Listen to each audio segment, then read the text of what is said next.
In this video, I will explain how to solve a free fall problem in physics that involves throwing an object downwards. So let's jump right into an example. This says, a man stands on top of a 22-meter building and throws a ball straight down with a velocity of 15 meters per second. First, we want to find the time it takes to hit the ground. Then we want to find the velocity of the ball just before it hits the ground. So I've gone ahead and sketched out this situation here. We have this man throwing this ball straight downwards at an initial velocity, v sub I, of 15 meters per second. So first we want to know how long will it take to hit the ground. So to solve for this, there's something really important that we need to know, and that is, what is the acceleration of gravity on this ball? So let's say A, the acceleration, that's going to be equal to negative 9.8 meters per second squared. So this is a value that you have to know in order to actually solve this problem. We have to know that the acceleration of the ball towards Earth is negative 9.8 meters per second squared. Now, another thing that we know is the displacement of the ball. So if we say that the ground right here, let's say this is 0 meters, we know that the top of the building is 22 meters. So the displacement is simply the difference between the final position of the ball and the initial position. So that would just be 0 meters minus 22 meters, which is negative 22 meters. So we can write the displacement of the ball we know is negative 22 meters. So these are all the variables that we know, and we want to find time, let's say t. So when we're solving this type of problem, since the acceleration is constant in this case, we can use our kinematic equations. And in the field of physics, these are equations that you can use to solve problems only when you have constant acceleration. So in this case, we do have constant acceleration. So if we look through these equations, which one can we use to solve for time, t?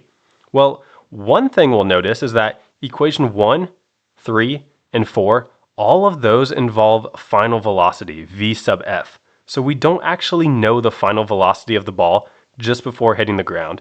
So just by process of elimination, we have to use equation 2, because that one doesn't require us to know the final velocity.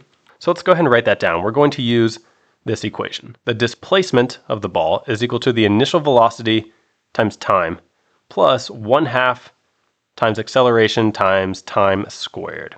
So let's go ahead and fill in what we know. We have the displacement is negative 22 is equal to the initial velocity. Remember, the initial velocity is 15, and this should say negative 15 because the ball is being thrown downwards. So the velocity is in a negative direction. So we're going to say negative 15 times t. Again, we don't know t, we're trying to solve that. And then we have plus 1/2 times a, so a is negative 9.8, and then we have t squared. So to solve for t, something you might notice is that we're going to have a quadratic equation where one of the variables has a 2 as the exponent. So what we're going to do is move all the variables to the left-hand side of the equation. So when we do that, this 1/2 times negative 9.8, that's negative 4.9. So when we move this to the left-hand side, we get a positive 4.9 t squared, and then we'll have plus 15t, and then we have minus 22, and that's all going to be equal to 0. So we're going to use the quadratic equation to solve for t in this case. So if you'll recall, the quadratic equation is negative b plus or minus, we'll have b squared minus 4ac, all divided by 2 times a. So if we fill in the values that we know, let's see what we get.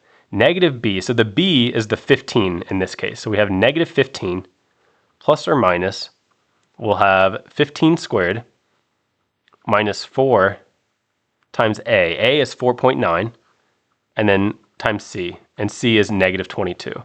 So let's squeeze that in here, negative 22. And that's all divided by 2 times a, so 2 times 4.9.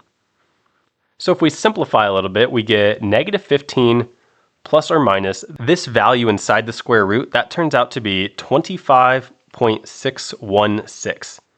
And in the denominator, we have 2 times 4.9, that's 9.8. So remember, we're solving for time. So one thing that we'll notice is that if we do negative 15 minus this 25.616, we'll end up with a negative value in the numerator, and this will cause the entire value to be negative. So time can't be negative, so we're not going to use the subtraction version. We're only going to use the addition.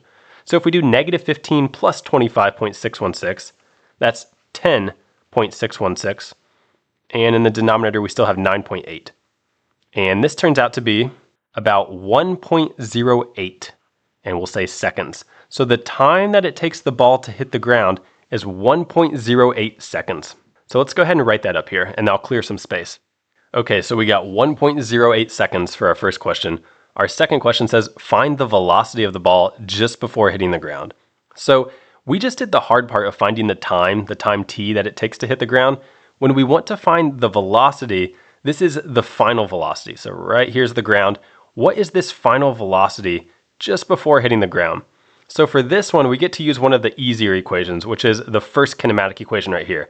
The final velocity is equal to the initial velocity plus acceleration times time. So again, we found t, that was the hard one that we had to find. So now that we found that, we get to use this easy equation.